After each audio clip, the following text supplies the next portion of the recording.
If I were to tell you before the season started that the New York Mets would be selling off assets at the trade deadline, you would have told me that I was crazy. But that's exactly the position we find ourselves in.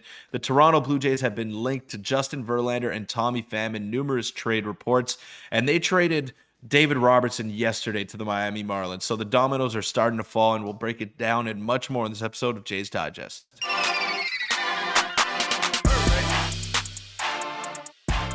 What's up, Jays fans? I'm your host, Peter Vryonis, alongside host Nick Gosse. And the New York Mets fire sale has officially began as they traded away David Robertson yesterday. And a lot of dominoes are set to fall with Justin Verlander, Max Scherzer, and probably Tommy Pham, maybe even Mark Canha. A lot of expiring veteran deals on that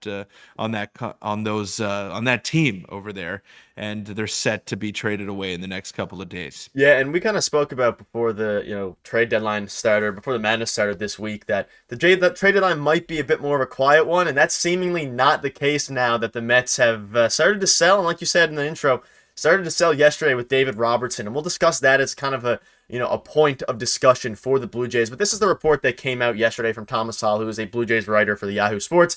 He said the Blue Jays have recently contacted the Mets regarding outfielder Tommy Pham, per source. Pham, a free agent after the season, returned from a minor groin injury earlier this week. He's been great this year, mashes lefties, has 125 WRC plus, and I'll get into his baseball savant and stuff like that in a little bit. And we'll also touch on Justin Verlander that Ben Nicholson Smith mentioned linked to the Blue Jays. But let's focus on Tommy Pham for a second here, Peter. We've talked to him a couple times, or about him a couple times. What are your thoughts on a potential Tommy Pham trade to the Blue Jays? I think it could work. Someone that definitely fits, mashes lefties. I mean, you got rid of a lot of offensive production when you traded away Lourdes Gurriel Jr. and Teoscar Hernandez. Now the Jays are kind of trying to make up for that lost production, and who better than Tommy Pham? He's been absolutely crushing this year. He wouldn't cost you too much because the Mets are clearly willing to unload these expiring veteran deals, and someone that definitely fit well in the middle of the Blue Jays order to protect Brandon Belt and Vladimir Guerrero Jr. So it would make a lot of sense. I think he would take some playing time away from Dalton Varsho, but he is someone that the Jays need right now because their offense has kind of been stymied by a lot of these good pitching staffs, and they got to find a way to score some runs. The defense is great that Dalton Varsho provides, but you need some more offensively out of your left field position, and defense isn't as crucial as it is in center and right. So you could sacrifice a little bit in that regard. Yeah, and like we saw, the package or the return that the Mets got for David Robertson was not the best, and we had to understand that these are rentals, so it's probably going to take not a whole lot to get the rentals. However, the market obviously adjusts and decides a lot of that, and like you just mentioned, Peter, you kind of mimicked what Thomas Hall said. He said would add some much-needed power to Toronto's lineup, particularly versus left-handed pitchers, and you would assume he would, platoon to a degree with Dalton Varsho, and I'd even argue that he might get some starts over Dalton Varsho, even against right-handed pitchers, especially if he's hot, because look at these peripherals.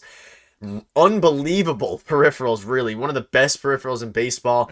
And the results are working for him. Obviously, he's an average defender, maybe slightly below average. His outfielder jump's not great, but his arm is phenomenal, and he has a bit of above average speed. But he's been crushing the ball this year. He made an adjustment to his approach. He spoke about that a couple times throughout some articles, and he didn't have some great seasons. He's been up and down for his kind of his whole career since 2018. But he started off really hot through his first 4 years, then he kind of tapered off. He's had some great seasons here and there, so this isn't really too much of an anomaly. It's just that his last year in 2022, playing with some uncompetitive teams, with the Reds specifically and the Red Sox as well, dominant with the Mets so far, an 813 OPS. And Peter, he could be someone that the Jays desperately need in the middle of that lineup, and like you said, to go against left-handed pitching, especially because Brandon Belt is probably one of our best hitters, and he is a lefty, unfortunately, and has not hit lefties well this year at all. Right. Now, I wouldn't mind if he took over some of Dalton Varsho's playing time because we got to remember that Varsho was brought here um, kind of as a project. You have him for another 3 seasons at minimum after this year. So it's not something that you want to rush. You want him to be fully developed. And if he's costing you games on the offensive side of things, although hopefully he could start to turn it around here, then you should have no problem playing another guy over him because he's still going to be here. It's not like he's going to demand a trade. And the Jays got to try to win right now. We've been saying this all year, Nick. Vladimir Guerrero Jr., Bo Bichette are getting closer to free agency. You can't change that. You got to try to win right now. George Springer is getting older. His bat speed is slowing down. So you got to try to maximize this competitive window that you have right now, and you got to do whatever you can to go ahead and do that. Whether it's Dalton Varsho losing some playing time, whether it's going out and getting a couple of rentals. You got to do whatever you can to make this team better. And Ross Atkins has been on record saying that he will go ahead and do that. So I have no doubt in my mind that Tommy Pham would fit on this team, and I have no doubt in my mind that they can go out and get him on that trade market as well. I think that I'll have a little early prediction. I think that they do go out and trade for Tommy Pham. I think he's probably the most realistic option that we've discussed so far. And I just think that it makes so much sense from the Blue Jays perspective and, of course, from the Mets perspective, especially now that David Robertson got traded. And another guy who is Justin Verlander. Mark Feinstein said there's growing belief within the industry that Justin Verlander could be traded by Tuesday. Which teams could be in the mix? Also in the trade deadline insider, of course, Nolan Arenado. But focusing on this now, Justin Verlander might be on the trade market, and Ben Nicholson-Smith said that obviously the Jays are interested in a player of that caliber, and that obstacles exist. Though he has a huge contract, a 2.44 ERA over his last 10 starts. Peter, would you be interested in a Justin Verlander reunion? Yeah, I definitely think that he's a possible target for the Toronto Blue Jays. Although I do think some teams in the AL would be better suited to go out and get him. I look at a team like the Texas Rangers that lost Jacob deGrom for the year. They can go ahead and make a trade happen. The LA Angels have shown that they want to go all in, and they might Orioles maybe trade too. whatever assets. Yeah, they might trade whatever assets that they have left. The Orioles you mentioned over there, they're a possible target, although I don't think they're too keen on paying Justin Verlander 40 something million for the next 2 years. So I don't think they'll go ahead and get him. But you look at those teams in the AL West. He's very familiar with that division.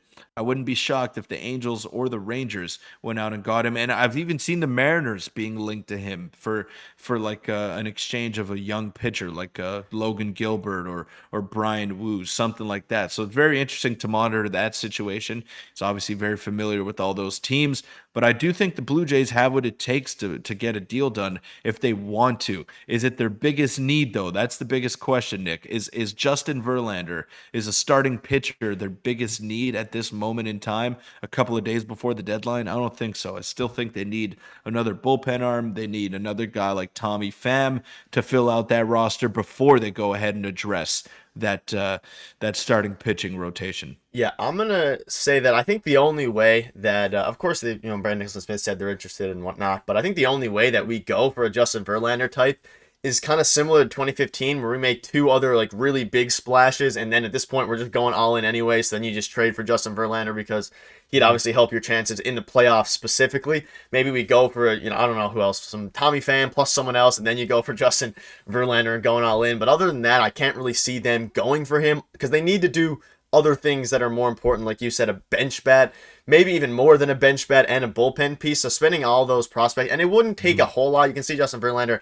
I mean, I included the whole stats here. It's been however many years, 17 or whatever it was. He won the Cy Young last year, but this year he's having a very, very respectable season. And we recorded a video on this, I think about a month ago, and his ERA was much more inflated, closer to 4, and he's been dominant ever since that. But I think that if the Jays do go for this guy, it might be a sign that they are going all in, and hopefully after they address the other issues first.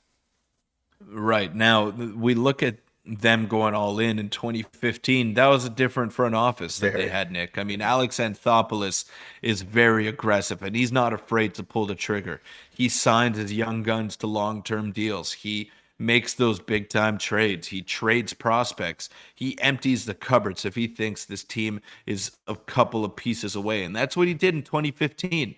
If they managed to squeak by the Royals that year, then I'm sure we'd be talking about a different story here. I mean, that team was built for the World Series, and they were so close. They almost made it, but they went all in. They traded that farm system, whatever was left in there, for Troy Tulowitzki. They traded it for David Price, and it doesn't matter if he went ahead and left.